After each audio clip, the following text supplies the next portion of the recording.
Well, hey everybody, it's Tuesday and we're heading towards the end of April here, and hopefully where you are you're getting some spring, but here where I live, this is our first kind of warmish day, and it's in the low 50s Fahrenheit, about 12 degrees, 13 degrees centigrade.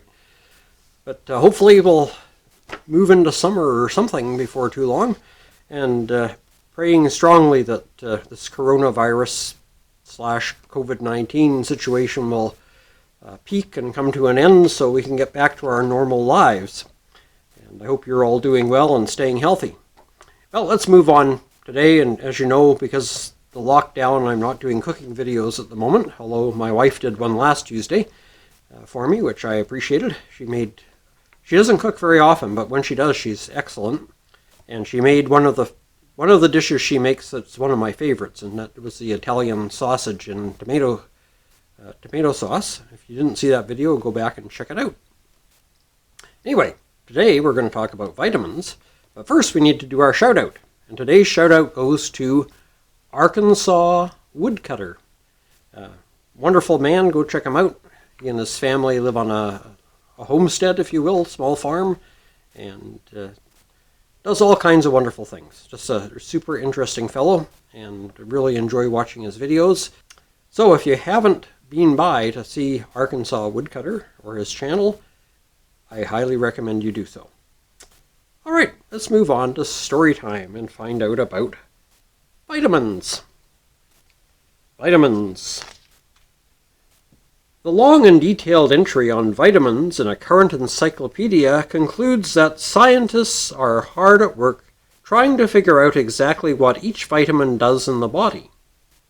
Nonetheless, Americans spend over $2 billion annually on vitamins and food supplements, which they have been led to believe will control aging, ease the discomfort of colds, arthritis, and other ailments, prevent cancer, allay feelings of anxiety, and reverse the symptoms of schizophrenia.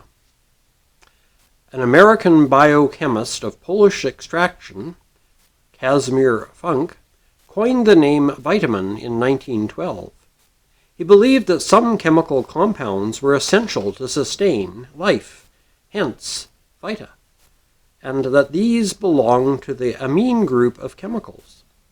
He was quickly proved wrong on the second count, and the final E was duly dropped. As to the first claim, additional research has tended to becloud the issue, because what is true for one organism may not be true for another. For instance, while vitamin C is essential to certain species, including man, monkeys, guinea pigs, and a Persian songbird called the bulbul, other animals can get along without it, which is why we do not have to serve orange juice to cats. Vitamin C, or ascorbic acid, is also proved useful in restoring old books, preventing rust, removing stains, waving hair, and reducing the effects of hangovers in rats. So next time your rat gets drunk, the next morning give them some vitamin C. There you go. Microorganisms that dwell in symbiotic harmony in the digestive tract of cows and other ruminants produce sufficient amounts of B vitamins for their host's survival. Some animals are able to store fat-soluble vitamins in the liver for future needs. Adventuresome cooks should note, for instance, that polar bear liver is so rich in vitamin A as to be toxic to man. What can be said with assurance is that certain vitamins protect man against certain ailments. Sufficient daily amounts of vitamin A, B1, C, and D will prevent the onset, respectively, of xerophthalmia, beriberi, scurvy, and rickets. Not exactly diseases that are emptying the nation's streets. Both the Food and Drug Administration and the American Medical Association insist that the recommended daily allowance established for these vitamins can be obtained in a normally balanced diet. When the FDA proposed in 1973 to regulate the sale of vitamins, several congressmen were deluged with more mail than they had ever received on any recent issue, including Watergate. Consumers eager to avail themselves of the of the benefits of vitamins periodically discover new substances or new quote-unquote cures. Some years ago, the number one spot was held by vitamin E, a substance whose wide-ranging virtues were described at length in books with titles such as Vitamin E for Ailing and Healthy Hearts, and Vitamin E, Key to Sexual Satisfaction. A druggist in Tulsa, Oklahoma announced in an ad, quote, "We know of no earthly use for it, but we have it for $4.99 for 100 pills," unquote. One of the most publicized nutrition fads featured calcium permanganate, or vitamin B15. The list of diseases that this super pill allegedly helps to cure reads like the table of contents of a medical textbook.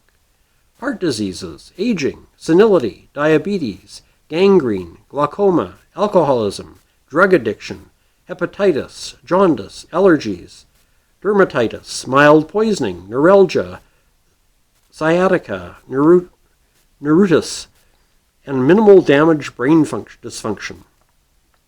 Supporters point out that B15 is enormously popular in the Soviet Union, where it was officially sanctioned by the USSR Academy of Sciences. Closer to home, Muhammad Ali's doctor claimed that the boxer owed his spectacular comeback in 1976 in part to the detoxifying blood-building properties of B15.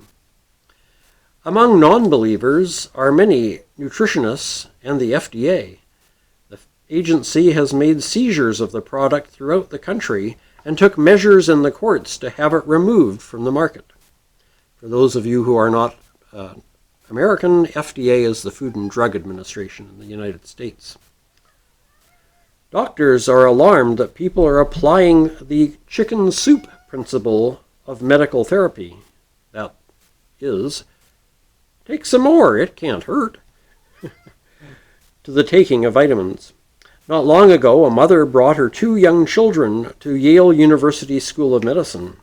The 2-year-old boy was losing his hair, suffering from an enlarged liver and spleen, and he could not walk. His sister's head was growing abnormally because the skull bones had begun to enlarge. Both recovered after doctors persuaded their mother to stop feeding them the massive doses of vitamins, including 25,000 units of vitamin A, 12.5 times the recommended amount. She had been slipping this into their morning porridge. Well, there you go. Sometimes more is not good. So, what are you going to do, huh? Just eat a good, healthy, well-balanced diet, and you should be good to go. If you live in an area where I do, where you have very short days in the winter for 6 months, a little extra vitamin D doesn't hurt because you don't get the sunshine for your body to produce it.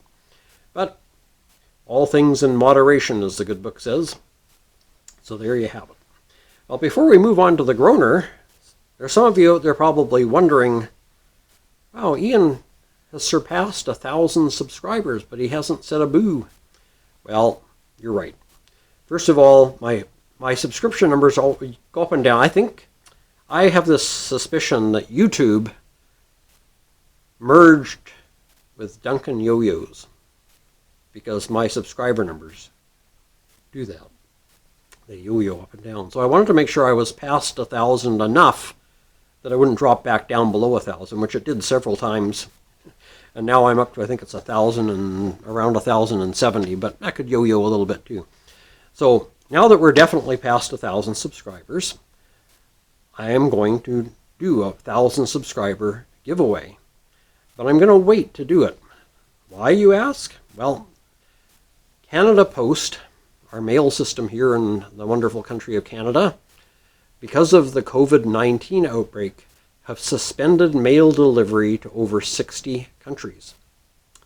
And as most of you know, when I do giveaways, it's good anywhere in the world as long as you have a legal, official postal address to which I can send your prize.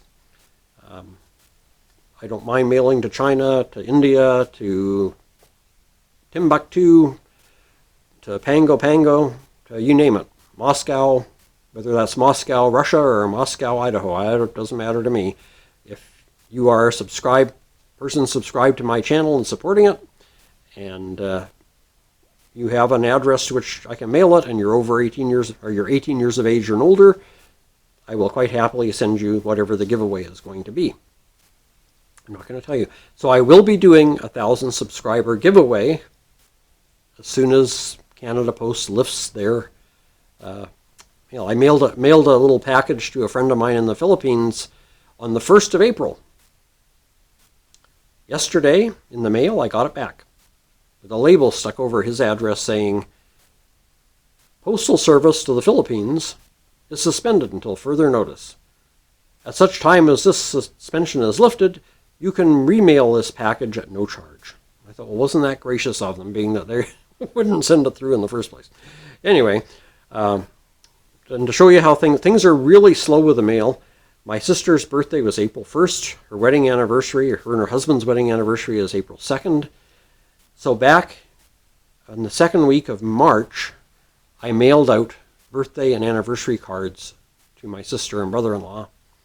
They received them on the 14th of April. Usually it takes a week to 10 days for mail to get from here in Regina, Saskatchewan to their home in Northern California. And this time it took a month. So I'm not sure what's going on, if the Postal Service is operating on a skeleton crew or what's going, but what mail is going out is moving slowly. And if you happen to live in one of those 60 countries that mail is prohibited to, or they're not servicing at the moment, well, there's no point in me mailing it out. So anyway, get back to the topic. As soon as the suspension of postal services to those 60 countries is lifted, I will be doing a giveaway, so stay tuned. Alrighty, let's move on to our groaner. Somewhere in the back of my little brain, I think I might have told this one before. If I have, forgive me. You can groan twice as loud. And if I haven't, well, hopefully you'll enjoy it.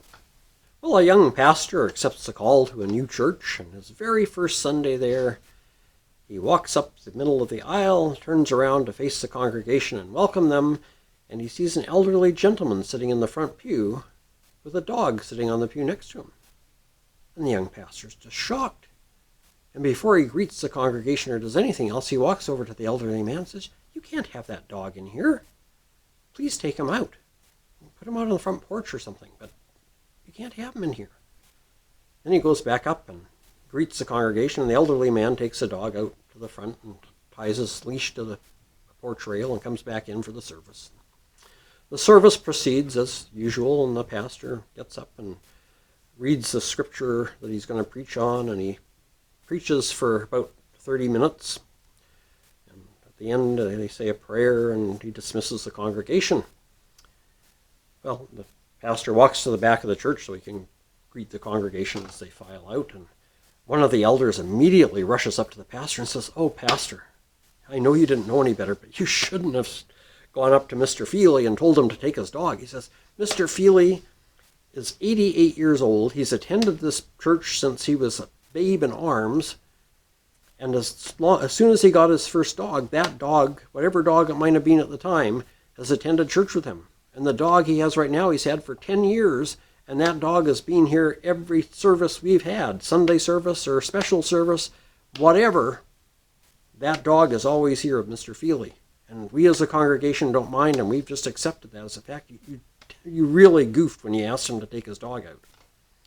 Well, of course, now the pastor feels terrible. He was trying to, he thought everybody would be upset about this dog being in church. And so, what can you do? Well, the congregation filed out, and he hears the usual, nice sermon, nice to meet you, welcome to the congregation.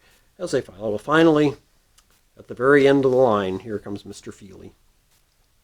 He walks up to the young pastor and shakes his hand, and before Mr. Feely can say anything, the young pastor says, "Mr. Feely, I am so sorry." He said, "I did not know that the congregation were all right with you having your dog in church, and my apologies for asking you to take him out, and just please know that in future he's more than welcome to sit on the pew with you."